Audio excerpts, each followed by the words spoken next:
sumber daya, inspirasi dan lain-lain untuk pengembangan ekonomi kreatif adalah budaya kita. Dari Sabang sampai Merauke rasanya banyak hal yang bisa dikemas, diproduksi menjadi hal-hal yang kreatif. Lalu bagaimana ekonomi kreatif mendukung peningkatan citra melalui ekspor? Tadi sudah kita lihat bahwa nilai ekspor industri kreatif kita sangat tinggi. Jadi ekonomi kreatif akan meningkatkan citra dan identitas bangsa melalui dua hal ini. Dan terutama memang yang paling penting ini, siapa lagi yang akan melestarikannya? Jangan sampai ketika ada negara lain yang mengklaim sesuatu miliknya, kita baru bergerak, itu lagi. Lalu yang ketiga, ekonomi kreatif mendukung pemanfaatan sumber daya yang terbarukan. Ini pelakunya udah dari sini Mas Bram ya, yang sangat memperhatikan aspek lingkungan. Nah, itu satu. Yang kedua, kalau kita lihat kalau menjual kayu gelondongan bulat-bulat itu cuma dapat $0,6 dengan jam kerja 0,2 hari. Tapi begitu dirubah menjadi stapler, itu bisa menjadi 200 stapler 40 hari kerja dengan $1.000 pendapatan. Jadi nilai kreativitas itu sangat mahal, yang bisa menyerap lapangan kerja, bisa menghasilkan uang lebih banyak lagi, dan nilai tambahnya mungkin akan lebih banyak lagi ketika sudah menjadi radio tinggi seperti ini ya, radio makro. Tuh. Kemudian itu yang ketiga, mengapa kita mengembangkan ekonomi kreatif. Ini salah satu contoh teman-teman yang memanfaatkan sumber daya terbarukan. Jadi mereka ini adalah pemenang kontes yang baru kita laksanakan di PPKI kemarin, kontes rencana bisnis. Teman-teman dari WIB ini membuat suatu produk yang namanya tas dengan modifier. Jadi tasnya ini langsung diukir dengan wayang. Jadi sentuhan seninya sangat terasa di produk mereka. Lalu yang keempat, kenapa kita mengembangkan ekonomi kreatif? Tentunya ekonomi kreatif itu mendukung inovasi dan kreativitas. Kemandirian ide dan gagasan. Jadi saat ini kalau kita lihat nanti di Jen HKI, sebagian besar adalah paten, hak cipta, HKI yang didaftarkan itu kan ini daripada asing. Jadi ini tentunya menjadikan buat kita, mudah-mudahan melalui pengembangan ekonomi kreatif hal-hal seperti itu bisa semakin baik, nanti paten-paten dan hak cipta dalam itu semakin meningkat. Yang kedua lagi mungkin melalui inovasi dan kreativitas ini, kemandirian ide dan gagasan ini mungkin dengan menggeluti ekonomi kreatif tentunya pelaku-pelaku kreatif bisa mandiri dalam ide dan gagasan. Mungkin ini sudah dialami beberapa teman-teman yang tadinya bekerja lalu hasratnya tidak terpuaskan, membuat usaha. Jadi apapun yang mau dia curahkan bisa dia lampiaskan melalui produk-produk kreatifnya. Lalu kemudian dia juga mampu menciptakan nilai-nilai yang baru. Ini contohnya iPod. Jadi inovasi itu tidak harus penemuan-penemuan ilmiah ya. Kalau kita lihat iPod, ini satu pun di dalamnya nggak ada yang dia buat sendiri. Jadi dia hanya mengintegrasikan produk-produk menjadi suatu produk yang namanya iPod. Jadi idenya hanya sesimpel itu, sekreatif itu, tapi sangat mendunia. Ini di dalam negeri sudah ada nih, teman kita namanya Andri Trisaksono, produknya ATM. Ini salah satu pemenang Asia Entrepreneur Award tahun lalu kalau nggak salah ya.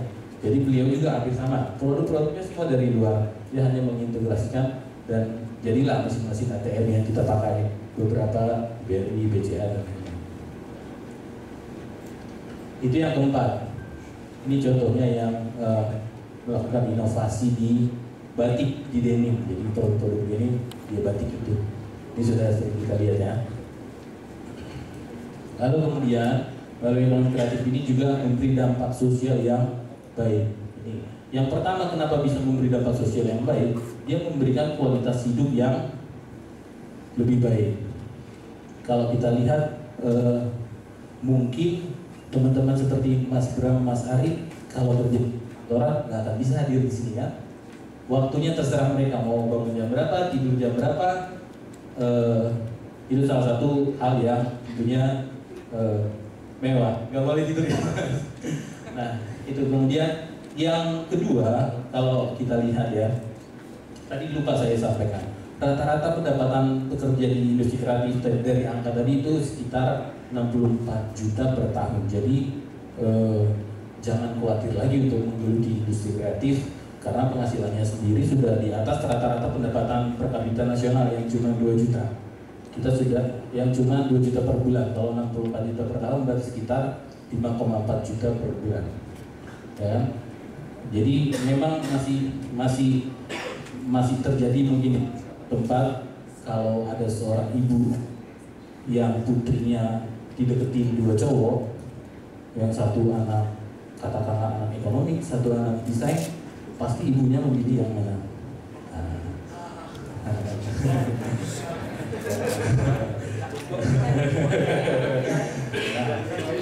Nah, kalau masih ada ibu-ibu yang begitu, tunjukkan angka-angka saya tadi. Pendapatan per bulan tenaga kerja di industri kreatif rata-rata 5,4 juta per bulan. Dan itu masih rata-ratanya, tentunya Anda di atas rata-rata bukan? Ya itu. Kemudian yang kedua, yang berikutnya bahwa dia meningkatkan kualitas hidup. Kalau kita lihat pekerjaannya itu selalu dinikmati ya. Mungkin ketika satu desain selesai dia lihat puas, kan? Ini salah satu contohnya. Bahkan ketika bekerja menari pun senyum-senyum mereka bukan. Nah, itu kelebihannya suatu industri kreatif. Lalu kemudian dalam hal iklim ini jumlah peluangnya. Kalau kita lihat peluang industri kreatif yang sangat menonjol belakangan ini adalah peluang di online. Ini saya sampaikan langsung fakta-fakta online-nya. Yang pertama, 43% penduduk Indonesia adalah generasi muda, 40-39 tahun. Jadi memang konsumennya ini industri kreatif adalah anak-anak muda ya, dan pasarnya besar. 43% dari 240 juta sekitar 100 juta. Lalu kalau kita lihat sekarang itu sudah zamannya generasi Facebook yang membernya ini sudah angka yang obsolete ya. Sekarang katanya angkanya sudah 500 juta ya. Lalu kemudian lebih dari 13 jam video diupload setiap menit. Jadi kalau kita lihat Sandi Sandoro sampai terkenal di Indonesia itu karena video yang diupload di YouTube ya. Ini mungkin peluang yang dimanfaatkan oleh teman-teman. Lalu terdapat 4 miliar foto di Flickr. Kemudian pertumbuhan pengguna Twitter 1400%. Ini dalam tempo 2 bulan. Kalau kita lihat Keong Racun ya, sekarang dia sudah mendapatkan tawaran kontrak dari beberapa ini hanya karena begini.